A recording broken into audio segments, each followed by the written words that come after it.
Nous sommes devenus des adultes. Aux premières années de notre enfance, nous étions déjà de bons dessinateurs. Nos dessins ressemblaient à ça. Ou peut-être, comme celui-ci. L'histoire de la disparition de Chris Kremer et Lisanne Fraun est l'une des affaires les plus troublantes, à tel point que cette affaire nourrit les réseaux sociaux depuis plus de 10 ans. Malheureusement, le laxisme sur leur disparition est un fait avéré. Cette histoire est racontée de multiples manières, sur diverses hypothèses, par des enquêteurs, experts, alors qu'un élément de l'enquête important, repris et diffusé sur le web et les réseaux sociaux, passe sous leurs yeux depuis plus d'une décennie, sans qu'ils ne le comprennent. Mon livre le démontre, mais manifestement rien ne bouge. Donc, je réalise cette vidéo, pour vous présenter un élément de preuve qui se trouvait dans l'appareil photo de Lisanne Fraun, qui correspond à un extrait de mon livre, afin de dévoiler au monde entier, vous clarifier, vous expliquer le sens de mes recherches, tout ce que l'on n'a jamais expliqué. Après plus de 10 ans d'hypothèses en tout genre, il est temps que vous preniez conscience de la gravité. Que nous avons affaire à un criminel qui a tout construit. Quant à la justice panaméenne, elle ne pourra démontrer le contraire de ce que je vous montre. Quelle frustration pour les enquêteurs, et la justice du Panama, de ne pas pouvoir résoudre l'affaire de la disparition de Chris Kremer et Lisanne Fraun, mais d'invoquer comme conclusion, pour apaiser les familles des disparus, de leur dire que leurs enfants sont probablement décédés par suite d'un accident dans la jungle, alors qu'ils ne savent pas vraiment ce qui est arrivé à Chris Kremer et Lisanne Fraun. C'est tellement plus simple, ainsi l'affaire semble bouclée, cette décision est lourde de conséquences, par le simple fait qu'un accident éloigne la piste criminelle. Cela ne change rien, ça reste une affaire opaque, qu'un serial killer se promenant dans la jungle, ne peut que se conforter de cette décision, lui octroyant le crime parfait. Jusqu'à mon intervention. Vous divulguez ma thèse, c'est vous démontrer dans cette vidéo, la noirceur diabolique de celui qui a pris la vie de Chris Kremer et Lisanne Fraun. La justice panaméenne, reconnaîtra, ou ne reconnaîtra pas les faits que je vais évoquer. Mais vous êtes libre de votre propre jugement. Je me présente, Frédéric Pirez. Ma décision de diffuser cette vidéo est de vous rendre visible, ce qui est invisible aux yeux de la justice et aux enquêteurs, qui n'ont jamais pu résoudre le mystère de la disparition de Chris Kremer et Lisanne Fraun au Panama. Mon livre, 666 l'œuvre de la bête, sorti en juin 2020, traduit en plusieurs langues, n'a pas suffi à réveiller le moindre intérêt à la justice, qu'un criminel psychopathe a manipulé de A à Z toute cette affaire. 10 années se sont écoulées, sans que rien ne vienne changer cette histoire, jusqu'à mon intervention. Les enquêteurs ignorent qu'ils sont en possession d'une photo capitale, récupérée dans l'appareil photo de Lisanne Fraun, que cette photo démontrerait qu'un criminel diabolique a signé son crime. Analyser ce que je vais vous dévoiler, c'est remettre en question les conclusions de la procureure, qui a dirigé l'affaire de la disparition de Chris Kremer et de Lisanne Fraun. Ma décision est de vous rendre visible, ce qui est invisible, dans la représentation d'une photo qui montre un enchevêtrement de branches et de plastique rouge, posé sur un rocher. Elle avait été extraite de l'appareil photo numérique de Lisanne Fraun, lors des investigations de l'enquête. Plusieurs recherches avaient pu permettre de retrouver quelques affaires, et des ossements des deux victimes, les conclusions des experts, et de la justice, ont déclaré que Chris Kremer et Lisanne Fraun sont décédés probablement par suite d'un accident. Cette photo se trouvait au milieu d'un grand nombre de photos réalisées de nuit, elles sont censées avoir été réalisées pendant que Chris Kremer et Lisanne Fraun étaient perdus dans la jungle. La question est, pourquoi ces branches mises en évidence sur le rocher photographiées la nuit? Sinon, avec l'intention bien définie par le meurtrier, que cette illustration soit découverte dans l'appareil photo récupéré par les enquêteurs. Ces branches n'ont aucune cohérence à la compréhension sauf pour le criminel. La particularité de cette photo, c'est qu'elle est la seule et unique photo de nuit cadrée, nette et claire, sur la totalité des photos de nuit. Le meurtrier avait choisi de disposer ces branches pour photographier son travail avec un angle précis, correspondant à son désir d'afficher la démonstration de ses fantasmes que lui seul connaît. Pour découvrir ce qui se cache dans le mystère de ces branches, il me fallait appliquer le paradoxe de branches coupées.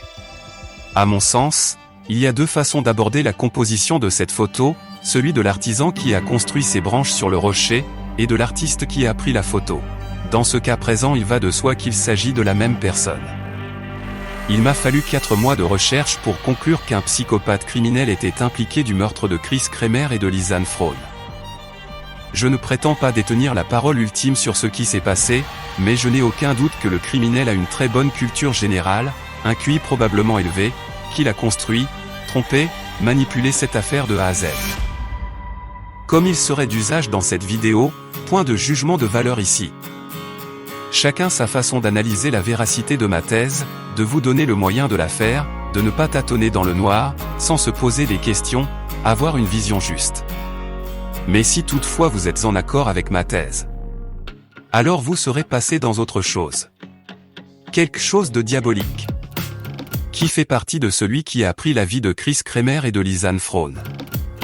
Dévoiler ma thèse est un devoir, au nom de Chris et de Lisanne, ne rien faire, ce serait leur tourner le dos, ma volonté de tordre le cou à la rhétorique d'une histoire funeste, que 2 jeunes filles qui auraient par leurs intentions, jeté leur dévolu sur des photos de nuit qui suggéreraient qu'elles seraient 2 sujets sans réflexion, stupides, et idiotes, à un point de réaliser des photos incohérentes, débiles, qui ne sont que le récit de l'auteur de leur fin de vie. Un jour peut-être, Chris et Lisanne traverseront nos rêves. Lorsque l'honneur leur sera rendu, alors nous aurons compris que l'individu démoniaque à 2 visages, aura perdu la partie pour le bien des familles, et pour nous.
Chris Kremer, Lisanne Fraun ont été enlevés et séquestrés.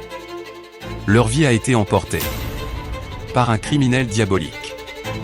Ce même criminel, qui après avoir enlevé la vie de Chris Kremer et de Lisanne Fraun, était en possession de leurs affaires. Il avait pris le temps de visionner les photos, qui étaient dans la carte mémoire de l'appareil photo de Lisanne Fraun. Le stratagème du criminel, c'était de sélectionner 2 photos des victimes, la première, où l'on distingue Chris Kremer, les bras écartés, la seconde photo, correspondant à Lisanne Fraun, qui fait des signes avec ses pouces. Ces photos sont les toutes dernières photos réalisées au sommet de Pianista, à Boquete au Panama, avant que Chris Kremer et Lisanne Fraun ne disparaissent dans la jungle. Le criminel diabolique n'a jamais épargné Chris et Lisanne. Il n'avait pas encore terminé avec les victimes. À partir de ces 2 photos, il avait pris soin de recréer les silhouettes de Chris et de Lisanne, à travers les branches coupées. Le criminel avait utilisé l'appareil photo de Lisanne Fraun, pour réaliser des photos de nuit. Puis, il a utilisé des branches coupées, déposées sur un rocher pour symboliser ses fantasmes, pour ensuite réaliser cette photo, prise de nuit avec le flash, bien cadrée, claire et nette. Afin que la justice, et que les enquêteurs, la découvrent dans la mémoire de l'appareil photo de Lisanne Fraun. Le meurtrier avait fait en sorte, que les enquêteurs, et la procureure puissent regarder cette photo, sans qu'il découvre sa signification. Les fantasmes du criminel étaient de montrer la signature de son crime à travers ses branches coupées, sans que personne ne puisse en découvrir le secret. Plus de 10 années se sont écoulées. Et pourtant, cette photo a été visionnée des millions de fois, sur les réseaux sociaux et la télévision. 10 ans. C'est peut-être un peu trop long. Pour ne pas avoir eu la compréhension de cette photo. Vous devez bien comprendre que je n'ai pas 10 ans devant moi pour vous convaincre. Une explication fondamentale supplémentaire pour la compréhension. Les branches que l'on voit dans la photo n'ont jamais été vues ou retrouvées sur le rocher que l'on distingue. Ce sont des branches que l'on voit dans la photo réalisée de nuit, puis retrouvée par les enquêteurs dans l'appareil photo de Lisanne Fraune, 3 mois après sa disparition. Toutes les branches représentées sur la photo ont une signification. Vous faire découvrir Chris et Lisanne à travers ces branches, c'est vous démontrer la noirceur du criminel. Je ne vous dévoilerai que les silhouettes de Chris et de Lisanne, que le criminel a formées. Le meurtrier a représenté la tête de Chris, par une poche rouge. La tête de Lisanne sera représentée par une autre poche rouge. Ces poches rouges, ce sont les poches rouges accrochées aux branches de la photo de nuit.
Le criminel a aussi formé la lettre K, première lettre du prénom, et du nom de Chris Kremer. La lettre K est colorée en noir, puis en vert, pour la compréhension de l'ensemble de l'illustration.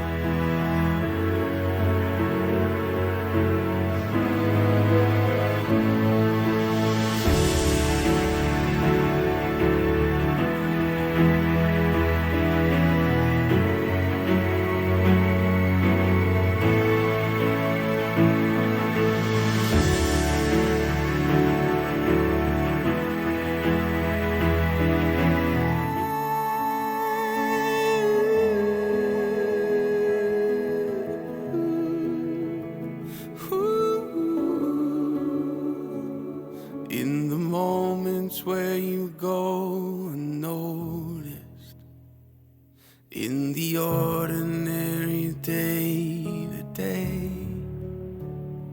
countless miracles of life around us point like arrows to your name. Let our voices rise, all creation cries, singing out in endless hallelujah. From this moment on, join with heaven's song, singing out in endless hallelujah.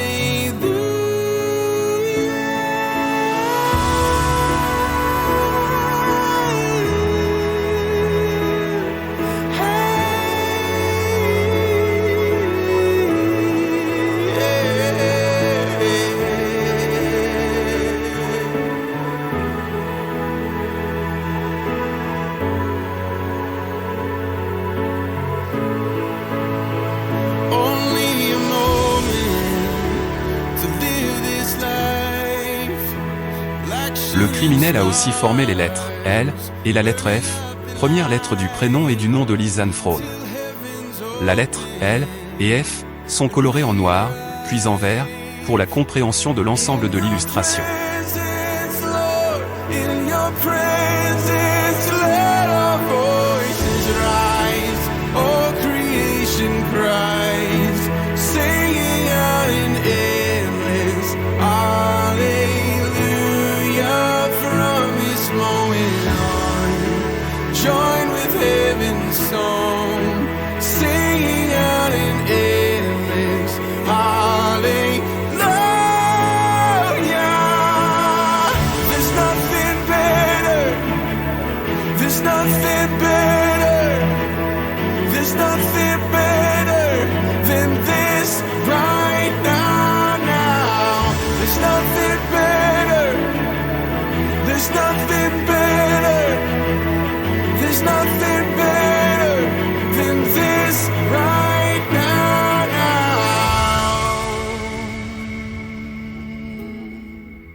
L'auteur des crimes de Chris Kremer et de Lisanne Fraune est d'un cynisme et d'une cruauté la plus totale. Personne n'aurait pu imaginer avec quelle facilité il a manipulé toutes les personnes qui ont effectué les recherches pour retrouver Chris et Lisanne et comprendre ce qui aurait pu leur arriver. Mon livre, traduit en anglais, français, espagnol, explique comment le criminel diabolique a manipulé, trompé, les enquêteurs et la justice.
Loué sois-tu Seigneur.